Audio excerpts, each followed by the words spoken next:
प्रणाम गुरु साहब। मेरा एक और प्रश्न है गुरुजी, कि जो एनलाइटेंड मास्टर्स होते हैं, एनलाइटेंड गुरुज होते हैं, वो किसकी आराधना करते हैं, वो किसकी साधना करते हैं, वो किसको ध्यान में लाते हैं और क्यों लाते हैं? धन्यवाद गुरुजी। प्रणाम आप सबको और प्रणाम शिवप्रिया जी आपको, और ऐसा क्वेश्चन पूछने के लिए बहुत बहुत धन्यवाद आपका। शिवप्रिया को तो मैंने आंसर दे दिया, मगर ये प्रश्न बड़ा कीमती है।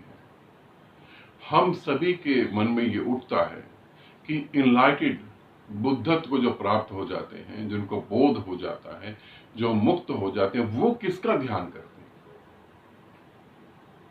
वो क्या करते हैं, मुक्त होने के बाद किसका ध्यान करते हैं और मुक्त होने से पहले किसका ध्यान करते हैं? शिवप्रिया ने तो एक ही पूछा, मैं दोनों ही बता दूंगा। तो मुक्त होने के बाद वो किसका ध्यान करते हैं? हकीकत में हमारे जो प्रश्न होते हैं वो हमारी निजी साधना से या निजी प्यास से उठते नहीं। एक आदमी को बहुत प्यास लगी है, बहुत ज्यादा प्यास लगी हुई है, तो वो मैप लेके नहीं बैठेगा कि भाई गंगा नदी यहां से निकलती है, उस तट पे बहती है और फिर बनारस जाती है, हरिद्वार, ऋषिकेश, कहां से पानी पिया जा सकता है और कौन पानी पीता है। तो वो ऐसे मैप लेके नहीं बैठेगा और ऐसी बातें भी नहीं सोचेगा। वो कहेगा सिर्फ पानी पीना है, मुझे पानी पीना है, मेरे प्राण निकल रहे हैं, मैं मर रहा हूं, मुझे पानी पीना है। शिवप्रिया का क्वेश्चन बहुत अच्छा है सभी साधकों के लिए। तो यहां पर मैं ये बता रहा हूं कि हमारे प्रश्न जो होते हैं वो हमारे ग्रंथों से, समाज ने जो हमारे दिमाग में कूड़ा डाला हुआ उस कूड़े से निकलते हैं, प्यास से नहीं।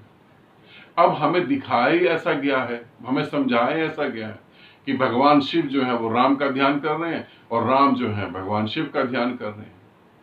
इसके बीच में कृष्ण इसका ध्यान कर रहे हैं, वो उसका ध्यान कर रहे हैं, ब्रह्मा उसका ध्यान कर रहा है, ये फलाने का ध्यान कर रहे हैं, वो उसके ध्यान कर रहे हैं, शिवलिंग बना के पूजा कर रहे हैं। हम सभी यहां कंफ्यूज हो जाते हैं कौन किसका ध्यान कर रहा है। भाई ये क्या खिचड़ी बन गई है।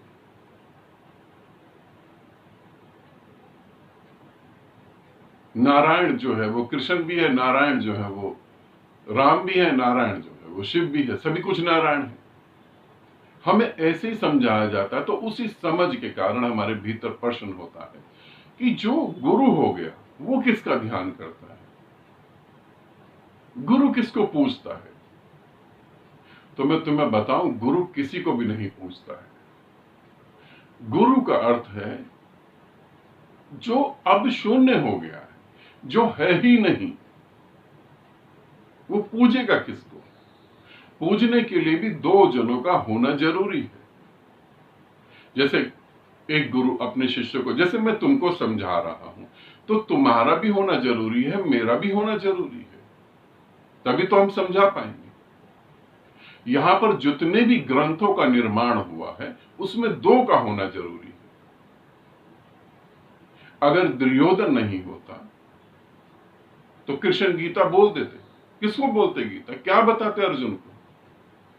अर्जुन सुनने को तैयार नहीं होता। अर्जुन कहता बंद करो अपनी बकवास, तुम कहां टाइम खराब कर रहे हो। अगर रावण नहीं होता तो राम क्या करता?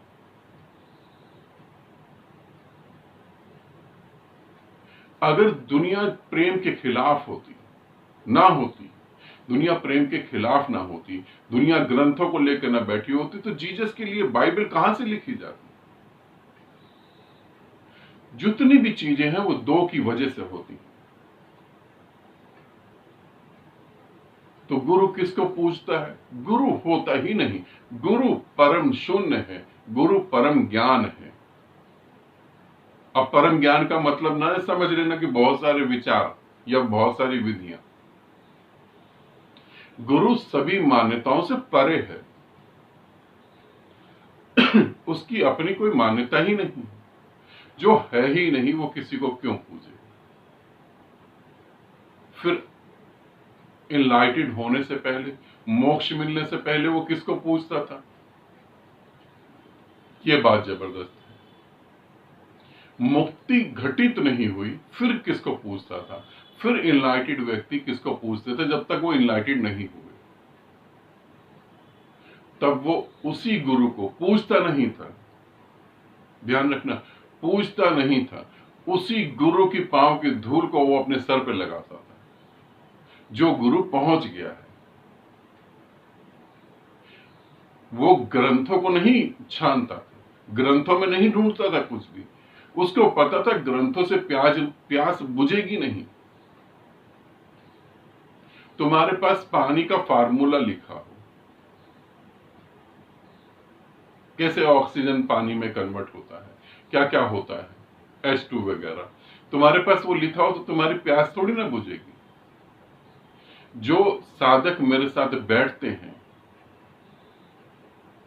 जो साधक मेरे साथ बैठ के साधना करते हैं, उनको पता है कि मेरे से दूर होकर साधना करने में कितना फर्क है और मेरे साथ बैठ के साधना करने में कितना फर्क है। तो गुरु अभी गुरु हुआ ही नहीं है तो वो किसको पूछता, वो सिर्फ जीवित गुरु को ढूंढता है। वो ना तो धर्म में उलझता है, ना ये मंदिर मस्जिद गुरुद्वारे में उलझता है, वो सिर्फ जीवित गुरु ढूंढता है और सदा से ऐसा ही होता हुआ आया है। कृष्ण को जब ज्ञान नहीं था तो कृष्ण के पास जब गुरु थे तो गुरु से ही उनको ज्ञान घटित हुआ था।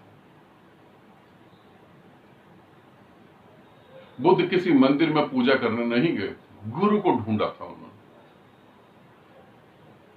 तुम जिनकी फोटो लगा के पूजा करते हो, जिनको तुम संत मानते हो, वो कभी नहीं गए कहीं भी, उन्होंने सिर्फ जीवित गुरु को फॉलो करा। आपको लगता है रामकृष्ण तो काली को मानते थे, राधा तो कृष्ण को मानती थी, राधा भी जबीन मीरा तो कृष्ण को मानती थी, फिर वो कृष्ण करते करते इनलाइटेड हो गई। मीरा को जब गुरु मिला, जब गुरु ने उसे गुरु मंत्र दिया, तभी मीरा मुक्ति को प्राप्त हुई थी। रामकृष्ण को जब गुरु मिला और रामकृष्ण के गुरु ने रामकृष्ण को काली की मान्यताओं से मुक्त करा, तब उसने वो काली देखी जो काली को हम मूर्तियों में ढूंढ रहे हैं। हकीकत में मूर्ति में कोई काली वाली नहीं है, मां काली का तो एक अलग ही रूप है, जो उसे देखता वो उसके जैसा हो जाता है, एकदम सरल सहज। तो इसीलिए गुरु होने से पहले वो साधक किसको पूछता था, वो जीवित गुरु को पूछता था। और ये पृथ्वी तरसती है जीवित गुरु के लिए, ग्रंथों के लिए नहीं। कृष्ण के टाइम भी ग्रंथ थे, बुद्ध के टाइम भी ग्रंथ थे, महावीर के टाइम भी ग्रंथ थे, जीसस के टाइम भी ग्रंथ थे, कबीर के समय में ग्रंथ थे, ग्रंथों के लिए नहीं। ये जीवित गुरु के लिए धरती तरसती है, तो वो जीवित गुरु को पूजते हैं और इतना प्रेम और इतनी श्रद्धा और इतना समर्पण कि वो गुरु में एक हो जाते हैं। उसके बाद कोई पूजा नहीं, उसके बाद कोई मान्यता नहीं, सभी मान्यताओं से मुक्त हुए। ऐसा होता है, ठीक है। ये मैंने ऑडियो इसलिए चलाया क्योंकि बहुत सारे साधकों के मन में ये प्रश्न होता है